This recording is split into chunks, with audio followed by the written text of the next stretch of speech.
David. Le invitamos que pase adelante y ahora ministra la palabra del Señor. ¿Aló? Sí. Bienvenida. Gracias, pastor. Que el Señor les bendiga, hermanos, en esta mañana. ¿Cómo se encuentran? Bien, ¿cierto? Es un privilegio estar en la casa del Señor, poder escuchar su palabra. Y bueno, hoy me han dado la posibilidad de que comparta esta palabra, así que yo estuve estudiando toda la semana, pidiéndole al Señor que lo que iba a expresar hoy fuera su voluntad y guiado por su Espíritu Santo. Así que vamos a orar. Amado Señor, te damos las gracias, Jesús, porque estamos en tu casa, Dios mío, en familia, Dios, con esa familia que tú nos has dado, unida por tu Espíritu Santo. Oramos, Señor, porque tu palabra, Señor, en esta mañana sea llegando a nuestros corazones para edificarnos, Jesús, para crecer conforme a tu voluntad, Señor. Nuestro mayor anhelo, Jesús, es agradarte, conocerte más, Dios mío, ser guiados por tu presencia, Dios, que sea tu Espíritu Santo el que sea guiando cada uno de nuestros pasos. Te amamos, Señor, te esperamos, anhelamos tu presencia, Dios. Bendícenos como iglesia, bendice a cada uno de mis hermanos, Dios, y a todos aquellos que puedan tener la posibilidad de escuchar esta palabra a través de la internet, Señor, también bendíceles en sus hogares, en el nombre de Jesús. Amén. Bien, ¿qué libro estamos estudiando? Romanos, muy bien. Y estuvo un poco fuerte la palabra de la semana pasada, ¿cierto? ¿Se acuerdan? Sí. ¿Sobre qué fue la predicación la semana pasada?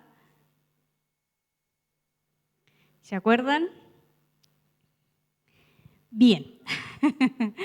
Vamos recién pasando al capítulo 2 de Romanos. Así que la palabra que vamos a leer hoy está en el capítulo 2 de Romanos. Vamos a leer desde el versículo 1 hasta el 16. ¿Bien? ¿Amén? Amén. Tal vez crees,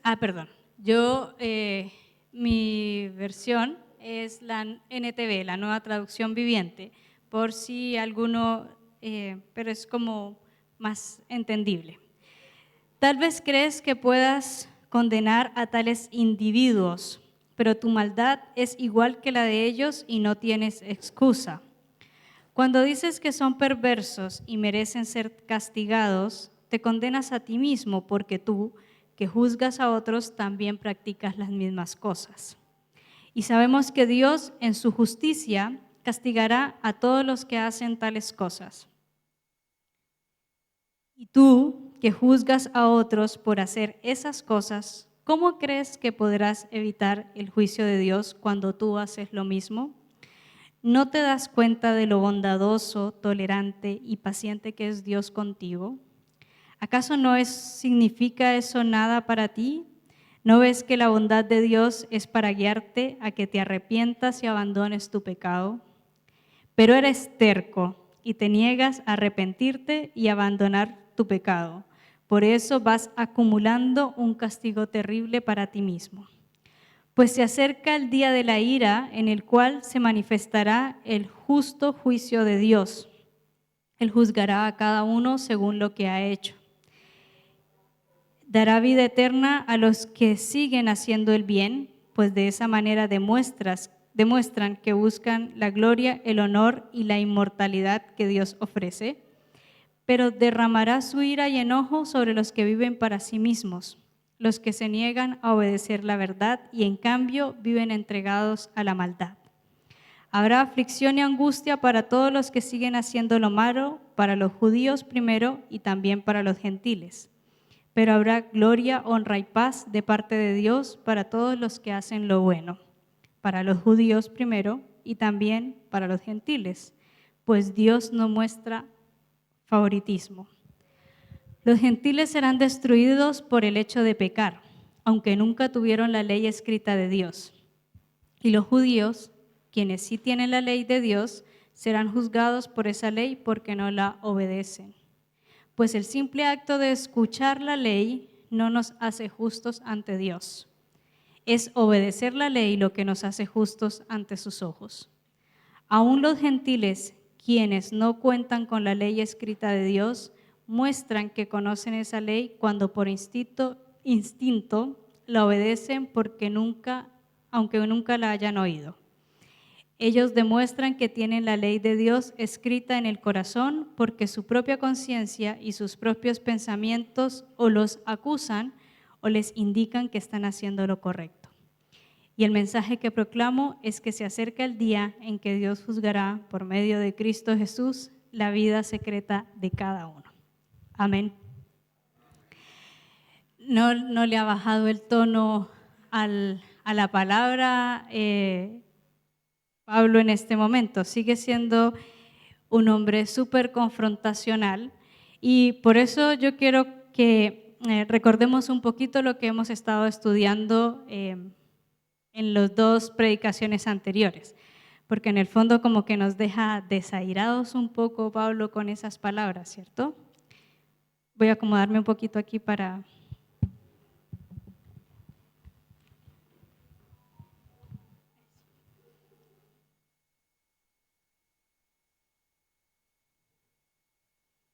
Ahí sí.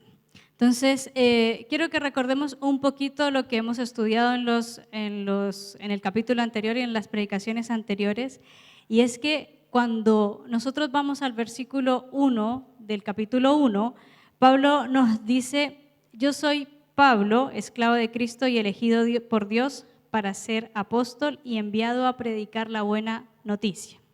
Entonces, hay algo súper importante que nosotros no debemos olvidar nunca, aun cuando las palabras de Pablo son duras, y es que él nos quiere predicar la buena noticia. Él quiere darle una buena noticia a la gente, aun cuando todo lo que esté diciendo ahora no sea tan bueno, ¿cierto? Porque es duro lo que está diciendo Pablo, pero él quiere hablarles acerca de Jesús. ¿Y cuál es esa buena noticia? Esa buena noticia nos revela cómo Dios nos hace justos del principio a fin por medio de la fe. Eso es lo más importante que nosotros debemos tener presente siempre cuando nos acerquemos al libro de Romanos, y es que Él nos habla acerca de la justificación por medio de la fe en Jesucristo. Eso es lo fundamental. Luego Dios habla acerca de la ira, que fue lo que Esteban predicó la semana pasada, y dijo, Dios muestra su ira desde el cielo contra todos los que son pecadores y perversos y que detienen la verdad con su perversión. En la Reina Valera dice, detienen la verdad con injusticia. Entonces, cuando el Señor está hablando acerca de la ira y está emitiendo juicio, Pablo, y está diciendo que el Señor va a juzgar, lo que al Señor le molesta y lo que quiere transmitir Pablo es que, uno, Él aborrece el pecado y eso no es nuevo para nosotros. Todos sabemos que el Señor es santo, santo, santo, y eso quiere decir que es separado del pecado. Él aborrece el pecado y eso nos lo está transmitiendo muy claramente Pablo.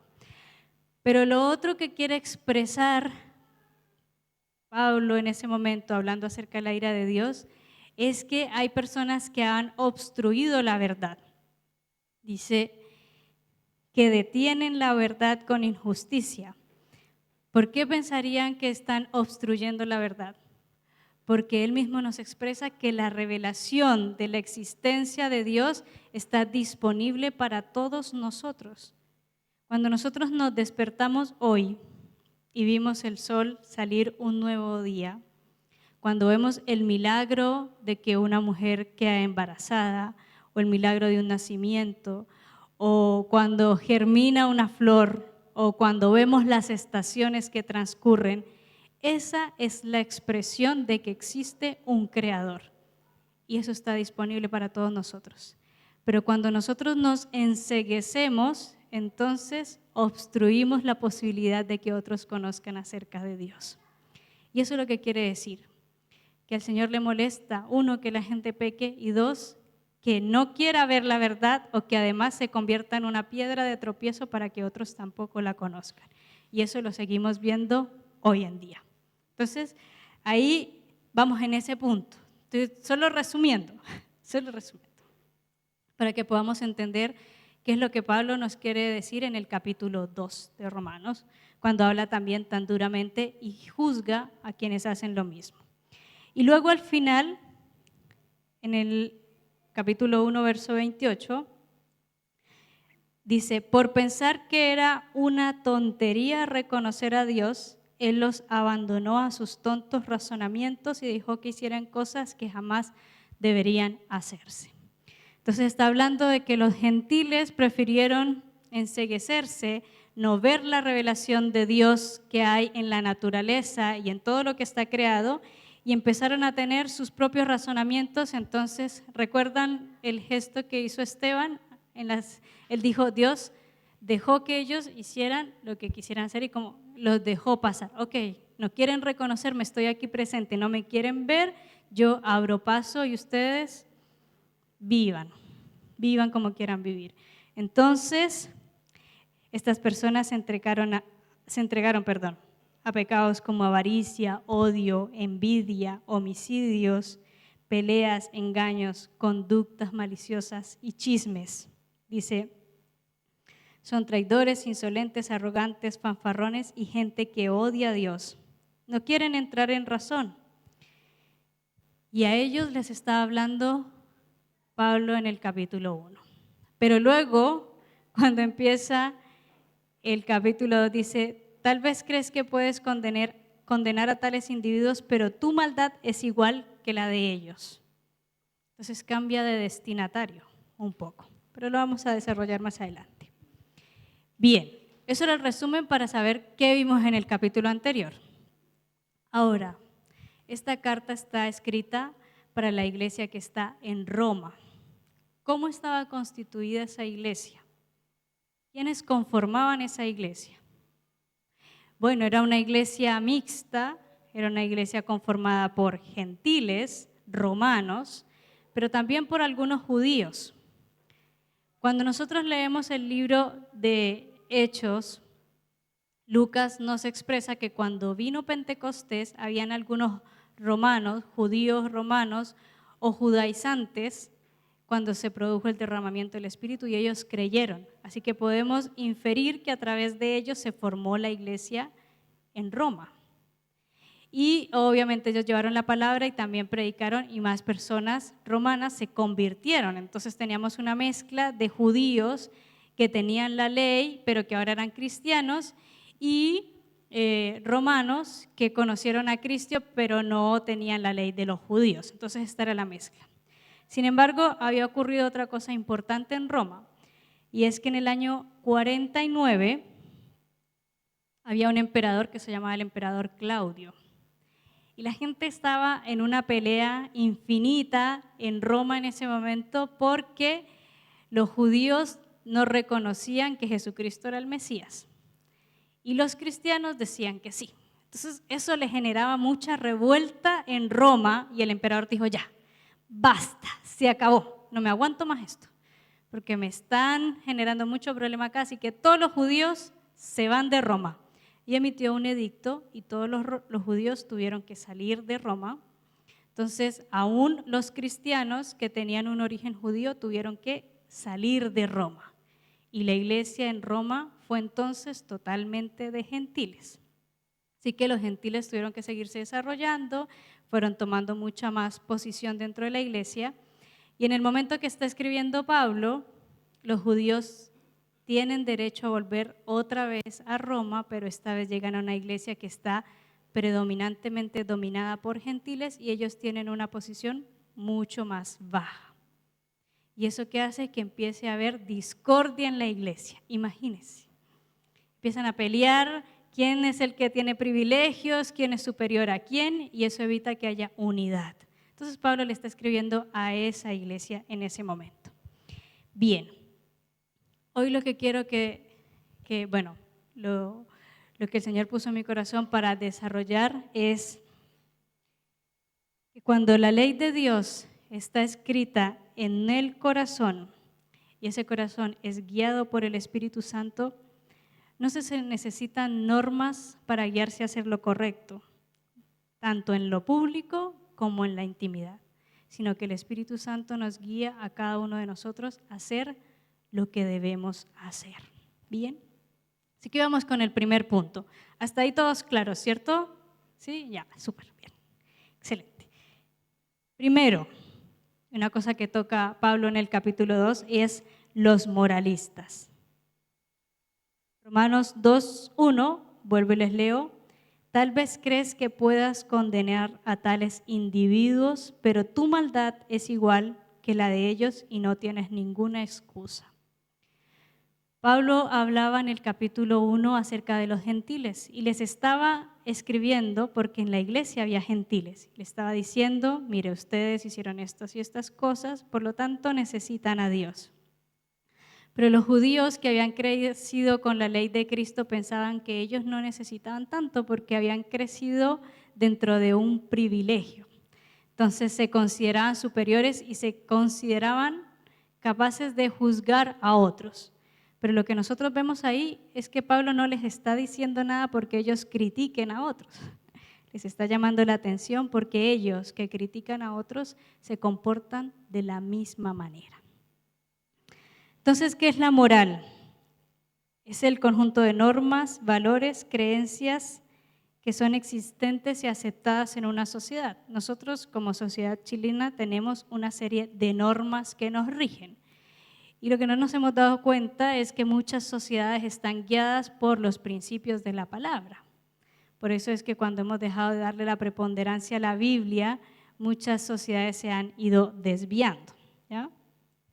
Y la moral es lo que nos dice qué es lo bueno y qué es lo malo.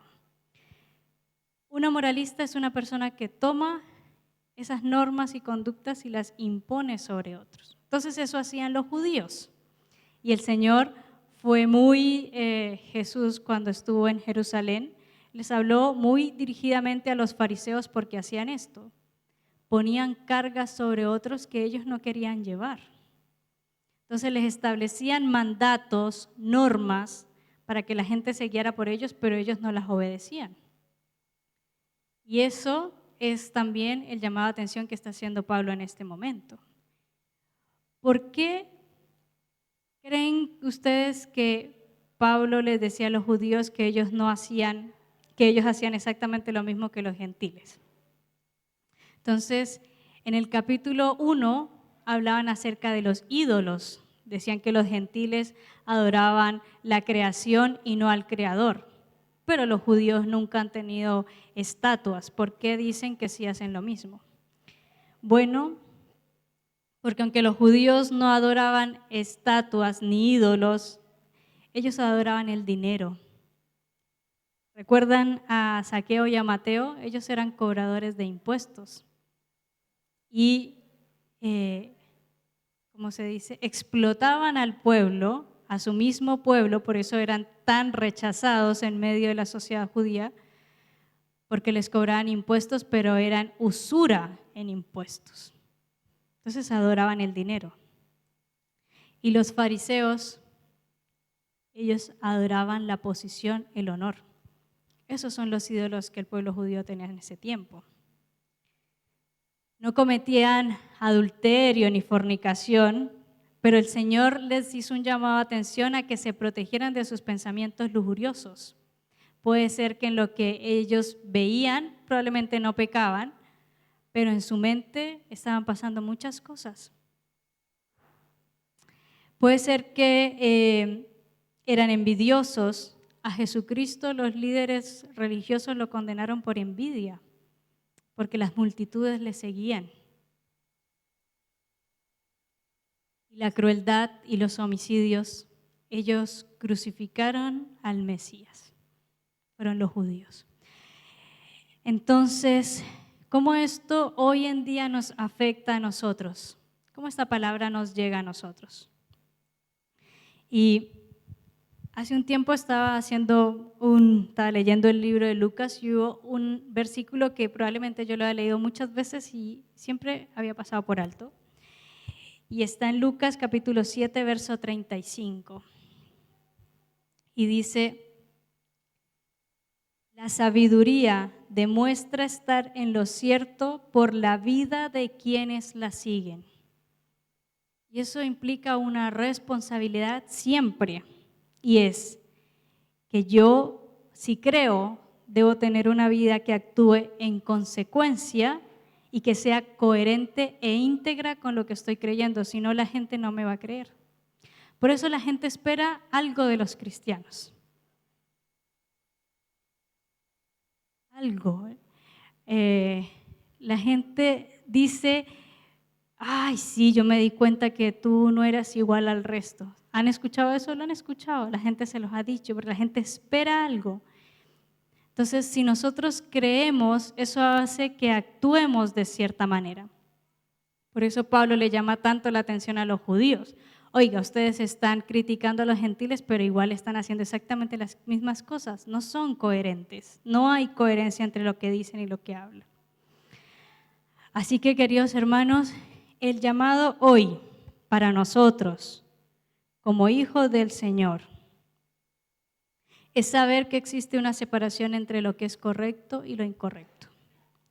Y que el propósito es ser guiados hacia la santidad y aceptar la gracia de Jesucristo que fue dada a nuestra vida por medio de la cruz.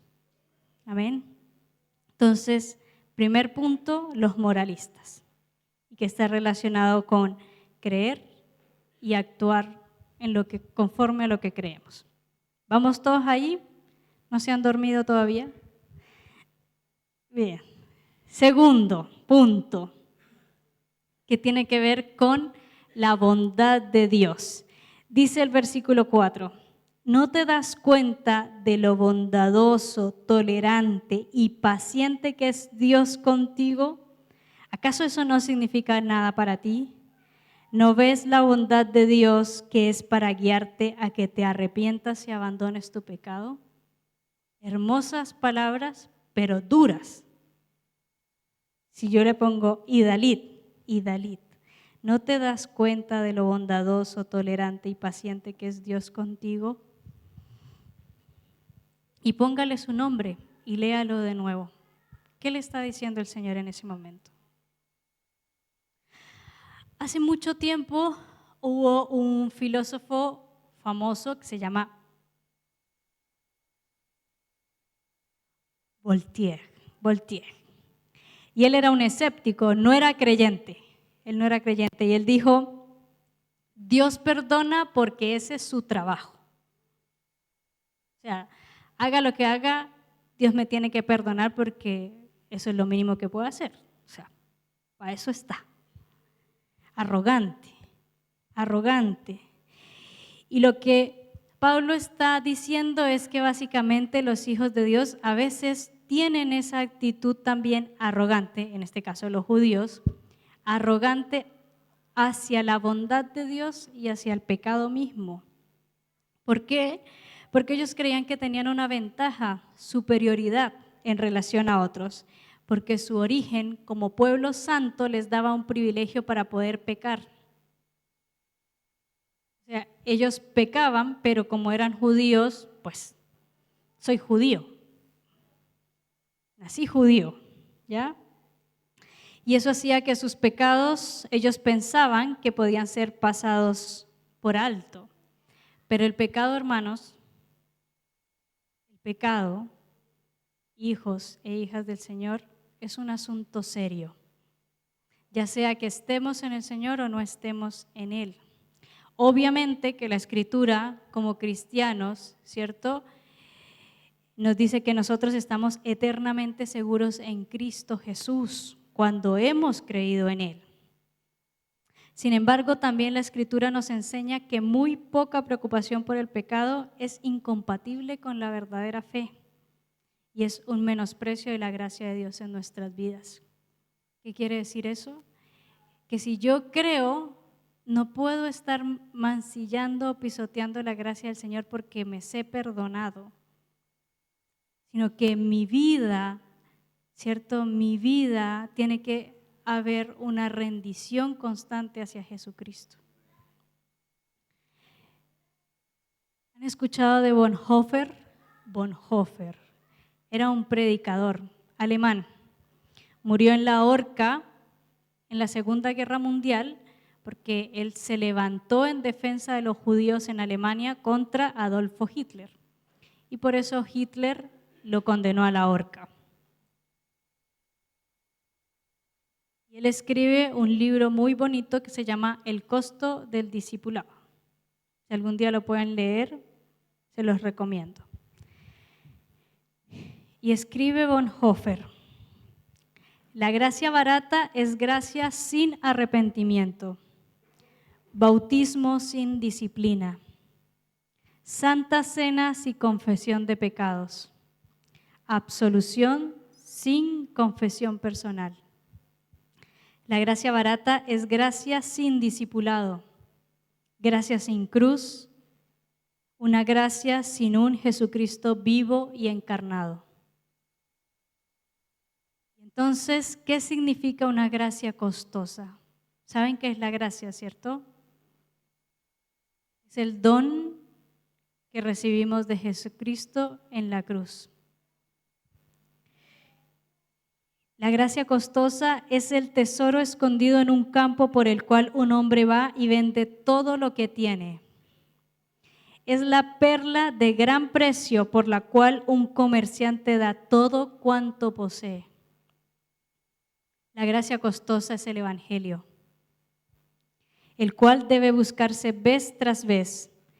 Es el regalo que debe pedirse, la puerta que debe tocarse hasta que se abra. Es costosa porque nos llama al discipulado, a seguir a Cristo Jesús. Es costosa porque le cuesta al hombre su vida y es gracia porque ella le da a cambio la verdadera vida. Es costosa porque condena el pecado y es gracia porque justifica al pecador.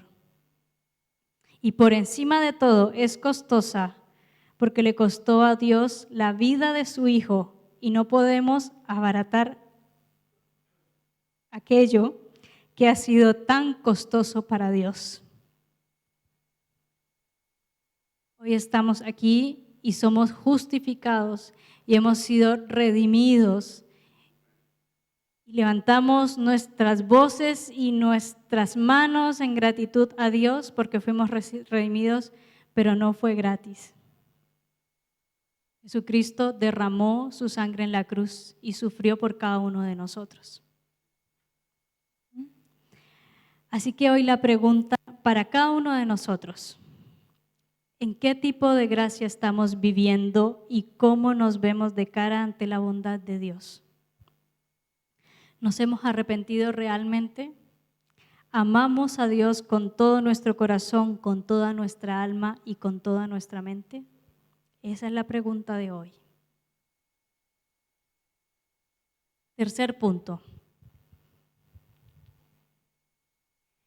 La recompensa de Dios. Que ya Pablo nos tiró por el piso, pero ahora nos está rescatando nuevamente de ahí, nos está dando ánimo. Romanos 2, del 5 al 11.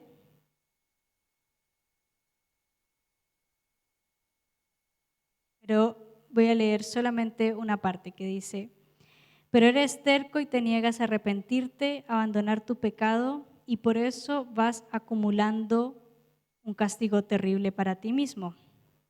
El verso 6 dice: Él juzgará a cada uno según lo que ha hecho. Dará vida eterna a los que siguen haciendo el bien, porque de esa manera demuestran que buscan la gloria, el honor y la inmortalidad que Dios ofrece, pero derramará su ira y enojo sobre los que viven para sí mismos, los que se niegan a obedecer la verdad. ¿Qué es una recompensa?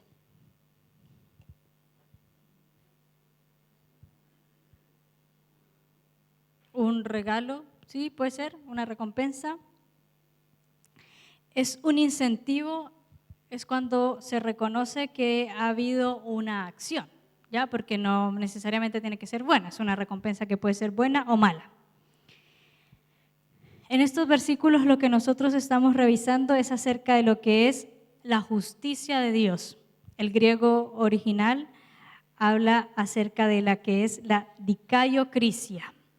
Dikaio, que es justo y recto, y crisis, que es juicio. El juicio perfecto o el juicio justo de Dios. Y en este contexto de la eternidad, porque eso es lo que está hablando Pablo en este momento, él no está hablando de en este momento ni en esta hora, él está hablando del juicio al que cada uno de nosotros nos tenemos que enfrentar en la eternidad, porque es así. Ya sé que usted decida creerlo o no, es así es, sí. Entonces, ¿qué va a ocurrir en ese juicio?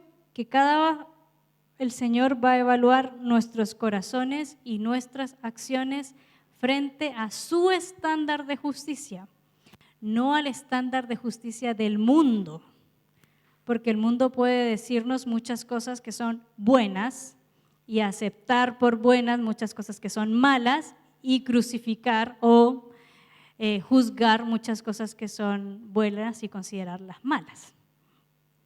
Pero nosotros no nos vamos a enfrentar en la eternidad ante el juicio de los hombres. No van a ser los hombres los que nos van a juzgar, sino que va a ser Dios mismo que va a sopesar nuestra vida. Por eso es tan importante ser guiados por Él, porque si Él es el que nos va a juzgar, pues entonces preocupémonos porque lo que nos guíe sea su palabra, sea su ley, sea lo que Él espera de nosotros, ¿ya? En Mateo 20, del 1 al 16, no lo voy a leer todo, hay una parábola y habla acerca de un hombre que tenía una viña y fue a contratar trabajadores para esa viña. Entonces, él fue a varias horas del día a contratar trabajadores. Fue en la mañana y concretó un salario con las personas de las 9 de la mañana, fue a las 12 y contrató a esas personas y un salario y esto. Y al final del día empezó a pagarles a cada uno según el acuerdo que él tenía con ellos. Entonces los que llegaron a las 9 de la mañana dijeron, pero ¿cómo? O sea, ¿cómo les va a pagar a ellos lo mismo que a nosotros si ellos llegaron a trabajar a las 5 de la tarde y nosotros estamos desde las 9? Y el jefe de la viña les dice, bueno, yo hice un trato con ellos y yo sé lo que es justo porque yo soy el que está pagando. Entonces, si yo considero que esto es justo, ¿a ti qué te incumbe? Básicamente les dice. Básicamente eso es lo que va a suceder con cada uno de nosotros. El Señor tiene un trato especial con cada uno de nosotros y Él será justo en sus designios. Cada uno de nosotros hoy se encuentra en un camino de paso, en el cual está cultivando su eternidad. Así que es verdad que en Cristo estamos seguros. Y la pregunta es, ¿estamos en Cristo? En Cristo estamos seguros, pero ¿nosotros estamos en Él? ¿Estamos siendo guiados por Jesucristo y el Espíritu Santo? ¿Su voz resuena en nuestra alma con autoridad? ¿Él tiene lugar de privilegio en nuestras vidas? Esa es la pregunta hoy. Si es así, bienaventurado eres. Bienaventurado. Si es así tu vida todos los días, eres bienaventurado. Porque yo creo que esperamos con alegría el día del juicio justo de Dios. Si es así, caminamos con el Señor. Porque su palabra dice, honra, paz y bondad y misericordia te esperan. Y si no es así, si hoy todavía no caminas con el Señor, entonces tal vez hoy es el día para ponerte a cuentas con Él. ¿Ya? No olvides que el Señor tiene su mano de favor y Él está esperando por cada uno de nosotros. O sea, Él se hizo hombre y caminó en medio de nosotros. Le importamos, está preocupado, está esperándonos. Y el último punto, que es en relación a de porque la prédica se llama Se trata del corazón. Se trata del corazón y no de los favoritos. Y es desde Romanos capítulo 2, 12 al 16. Pero voy a enfocarme solamente en el versículo 14, dice, aún los gentiles, quienes no cuentan con la ley escrita de Dios, muestran que conocen esa ley cuando por instinto la obedecen aunque nunca la hayan oído. Ellos demuestran que tienen la ley de Dios escrita en el corazón porque su propia conciencia y sus propios pensamientos o les acusan o les indican que están haciendo lo correcto. Yo dije, aquí básicamente es la comparación entre los judíos porque tienen la ley y los gentiles porque no tienen la ley. Y está hablando básicamente de los mandamientos que fueron entregados a Moisés, ¿cierto? Y que fueran los que guiaban la vida de los judíos. Pero, ¿por qué creen ustedes que fue necesario que el Señor emitiera esa ley? Hay una parte en la Biblia donde Jesucristo mismo nos aclara eso, pero esa ley era necesaria porque la gente no conocía de límites. Entonces como que cada quien podía hacer lo que quería. Y si por eso la ley era necesaria, porque era necesario que hubiese límites. Pero ahora ustedes tienen al Espíritu Santo, entonces básicamente les va a decir lo que deben y no deben hacer. La ley es una expresión del amor, la justicia y la santidad de Dios que se deben reflejar en la vida del creyente. Como lo decíamos anteriormente, cuando nosotros caminamos en Cristo, eso debe reflejarse, debe verse, debe mostrarse. Los judíos de alguna manera pensaban que tan solo por el hecho de ser receptores de la ley ya estaban liberados de la justicia de Dios. Pero no es ni nacer bajo la ley, ni conocer la ley lo que finalmente produce el cambio, ¿cierto? Y lo que Jesucristo recibe. Es practicarla, obedecerla, hacer lo que corresponde hacer.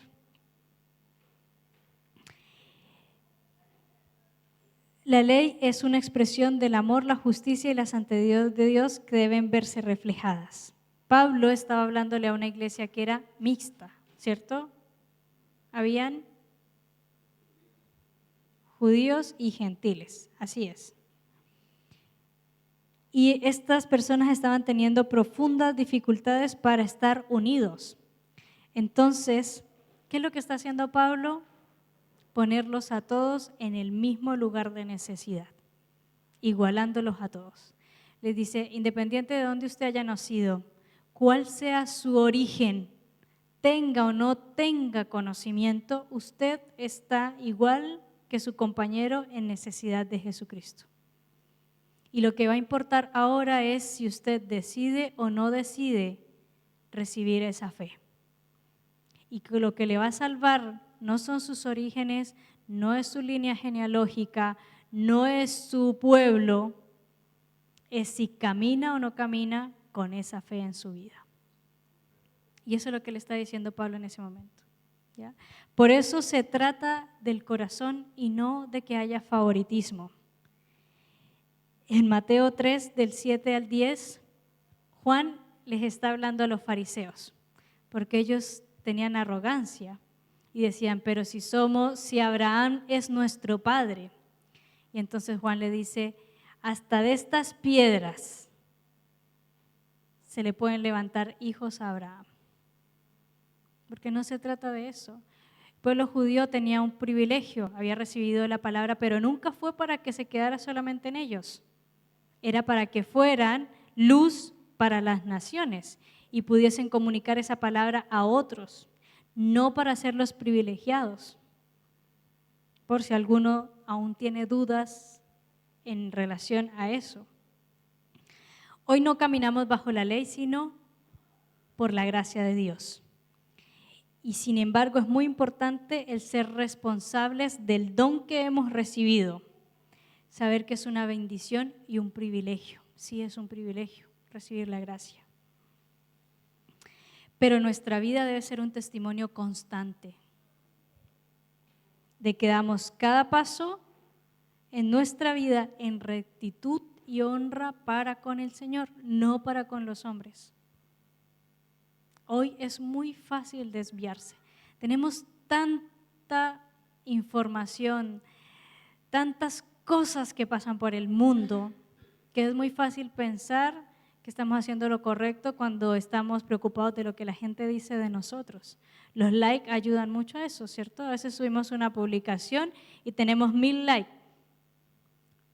Pero es que nosotros no caminamos por lo que la gente dice de nosotros, sino porque Jesús esté viendo nuestra vida y se sienta agradado con ella. Queridos hermanos, hoy por medio de la Escritura, Pablo nos ha hablado de que tenemos una necesidad profunda de Jesucristo. Todos aquí tenemos una necesidad profunda de Jesucristo. Yo y ustedes tenemos una profunda necesidad de Jesucristo. Y que también un día tendremos que presentarnos ante el trono de Dios para ser juzgados. Es. Y que no importa nuestra moralidad, no importa nacer en una familia cristiana, asistir a la iglesia o conocer algunos pasajes de la Biblia. Eso no importa. Lo que verdaderamente mirará el Señor es qué hemos hecho y cómo hemos valorado el sacrificio de Jesucristo en la cruz y la vida eterna que hemos recibido de Él. Yo mientras escribía me acordaba de que tengo un amigo, hace muchos años, me decía, yo estoy listo, Idalí, yo soy cristiano de tercera generación, me decía eso, soy cristiano de tercera generación. Mi abuela fue cristiana, mi mamá fue cristiana y ellas oran por mí. Y yo lo miraba porque su vida no era de un cristiano, él hacía lo que quería porque era cristiano de tercera generación. ¿Ya? Pero eso tampoco te justifica delante de Dios. ¿Ya? Solo la fe, una profunda y marcada por el arrepentimiento y la entrega total. Y yo sé que hemos hablado de ira, de juicio, de vida, pero quiero recordarles algo. Hace mucho tiempo, un hombre tuvo que llevar un mensaje. Dijo, Nínive, dentro de 40 días serás destruida. La gente del lugar creyó, ayunó, se arrepintió, transformó su corazón y entonces Dios aplacó su ira y su juicio. Porque tal como lo señaló el mismo hombre, ya sé que eres un Dios misericordioso y compasivo, lento para enojarte y lleno de un amor inagotable. Ese es el Dios en el que nosotros hemos creído. Ese es el Dios al que nosotros nos hemos acercado. Ese es el Dios que derramó su sangre en la cruz. Si estamos lejos, volvamos nuestro corazón a Él. Si hemos dado unos pasos al costado, volvámonos nuevamente hacia Él, porque Él nos está esperando. Amén. ¿Cómo quedaron? Ya terminé. Vamos a orar. Y que cada una de estas preguntas de si estamos caminando en Jesús, si estamos teniendo una vida de entrega total, si verdaderamente le hemos reconocido y le hemos dado su puesto de honor, estén hoy en nuestra oración. Amén. Amado Señor, te damos las gracias, Jesús, por tu palabra, porque ella sin duda nos hace crecer, Señor, porque sin duda nos acerca a ti, Dios mío. Hay algunas palabras que son duras, Señor, pero dice tu palabra que como un padre amoroso a veces necesitas disciplinar a tus hijos, Señor. Padre, aquí estamos, porque te anhelamos, queremos buscarte, Señor. Queremos que seas lo primero en nuestra vida, Dios mío. Queremos ser guiados por ti, Dios, y saber que un día nos encontraremos contigo, Señor, que nos mirarás y dirás, buen siervo y fiel. Y ahí estaremos nosotros. Padre, ayúdanos porque no sabemos cuánto tiempo nos falta ni cuánto tiempo le falta a este mundo. Pero que mientras tú vienes, Señor, podamos regar tu palabra, podamos llevar una vida que te agrade, Señor. Podamos compartir con otros el Evangelio, Señor, y esta esperanza de la resurrección. Padre, que nuestras vidas sean guiadas y ceñidas a lo que tu Espíritu Santo espera de nosotros. Gracias, Jesús, porque en medio de todo lo que nos pides, Señor, tú nos amas y sabemos que nos amas con un amor que es inagotable. No queremos abaratar tu sacrificio en la cruz, jamás, Señor, porque sabemos que fue costoso, que fue doloroso, Padre, pero que era necesario, Señor. Gracias, Padre, por escuchar y bendecir a tu iglesia. En el nombre de Jesús. Amén. Pastor.